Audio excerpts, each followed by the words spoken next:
María Teresa Cabrera, aquí está con nosotros, una lideresa social muy reconocida por ustedes y por todo el país. María Teresa, ¿cómo anda el año escolar? Brevemente, vi, María Teresa, una información que habla de despido masivo en el Ministerio de Educación. ¿Qué es lo que ha pasado? Así es, realmente ha habido cancelaciones en prácticamente todo el país. ¿Pero son botellas? En el personal administrativo, no todas son botellas, realmente. Yo pienso que la botella ya la habían sacado antes. Pero la gente que no va a trabajar no se siente cuando lo sacan, porque a fin de cuentas no iba a ningún lado.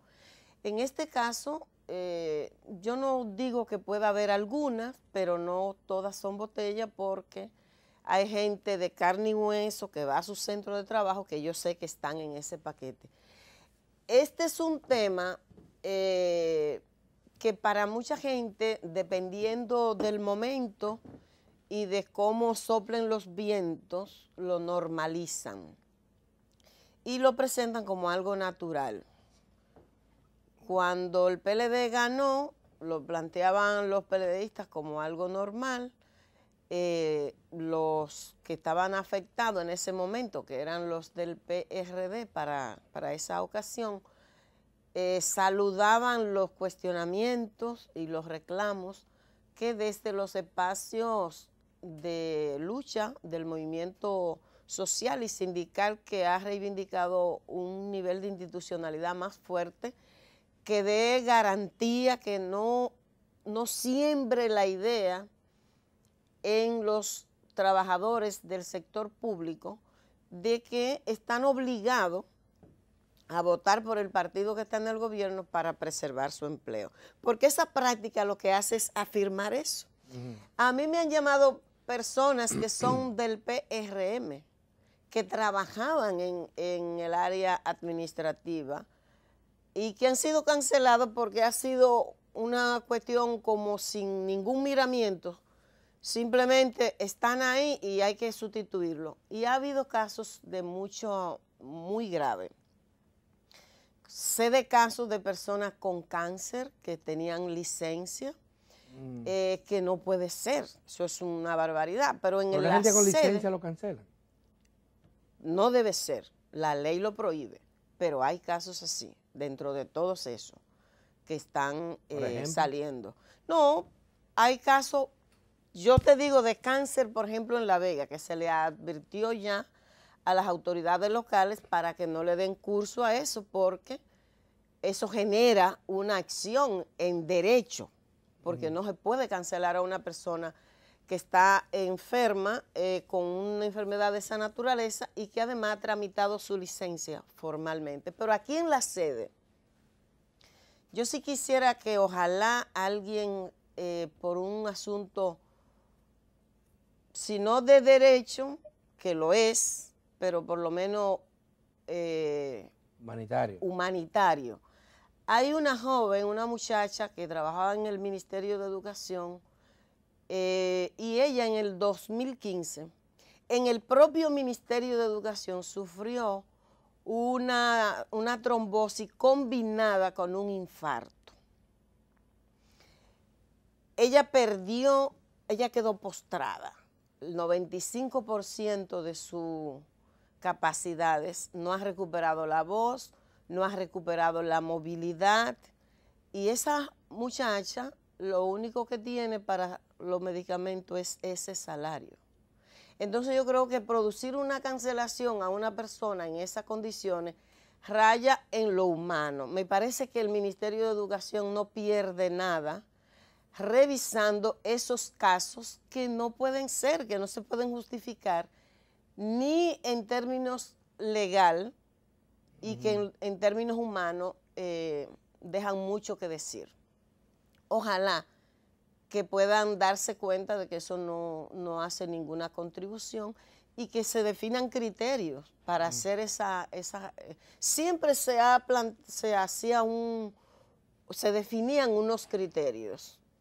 Por ejemplo, cuestiones a considerar, tema de salud, tema del tiempo en el servicio, porque no es lo mismo una gente que lo entran en la campaña para hacer clientelismo a una persona que tiene 15 años, que tiene 20 años ejerciendo en un puesto y cumpliendo con su trabajo.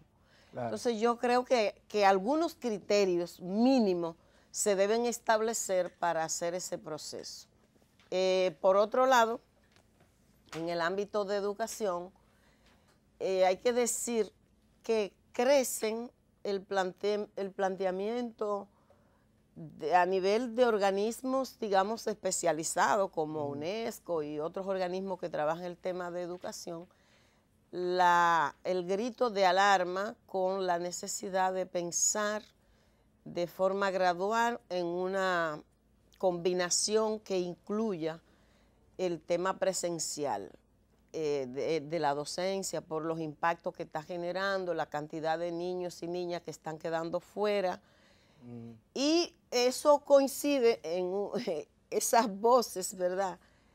Bien fundamentado, coinciden en un momento en que en República Dominicana el virus presenta un comportamiento preocupante, porque hay áreas en donde el crecimiento el nivel de contagio, incluso el nivel de ocupación de UCI es como para prestarle atención y vamos a diciembre, a la Navidad.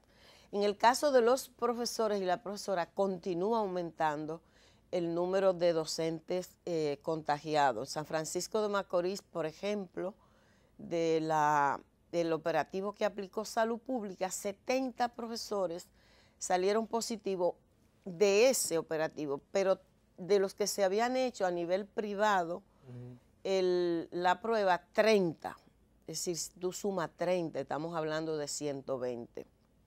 Y así se va registrando en cada una de las provincias un aumento en los casos positivos de maestros y maestras. Lo que significa esto es que hay un desafío enorme en un llamado que está haciendo todo el mundo a la sociedad en sentido general para hacer la contribución que en términos individuales podemos hacer para evitar que siga el contagio, incrementándose los niveles de contagio, pero al mismo tiempo hay que desde el Ministerio de Educación ir trabajando, creando las condiciones, porque cuando retornemos a la presencialidad, sea semi, gradual, pero tendrá que ser en otras condiciones. Entonces, este es el momento para ir creando las condiciones que se requieren a nivel de infraestructura física. Los centros educativos van a tener que ser, digamos, readecuados en términos de servicios, en términos de infraestructura física, porque definitivamente el tema... ¿Y eso se puede resolver en las vacaciones de diciembre? Bueno, siempre es posible. Yo creo que el tiempo que ha transcurrido, porque tenemos que estar claros de que no va a ser para siempre esta educación a distancia, porque está claro que profundiza la brecha de la desigualdad. Entonces, hay que aprovechar el tiempo en que todavía se está trabajando a distancia para ir creando, haciendo toda la planificación para un regreso gradual y seguro de la docencia semipresencial, por lo menos incluyendo ese aspecto. Aunque no sea en esta etapa, en República Dominicana, por ejemplo, que ahora hay un incremento en varias provincias de la pandemia, pero sí, el próximo año hay que pensar en que va a llegar un momento que hay que retornar para evitar que el drama de la gran brecha que existe se multiplique a niveles dramáticos, más de lo que son. Que son los temores que tiene mucha gente. Exacto. Señoras y señores, se nos acabó el tiempo, María Teresa. Vamos a tener que despedirnos y convocar a nuestra audiencia a reunirnos mañana de nuevo aquí en su telediario 1+1. Y el próximo jueves esperen otra vez a María Teresa Cabrera, experta en asuntos educativos.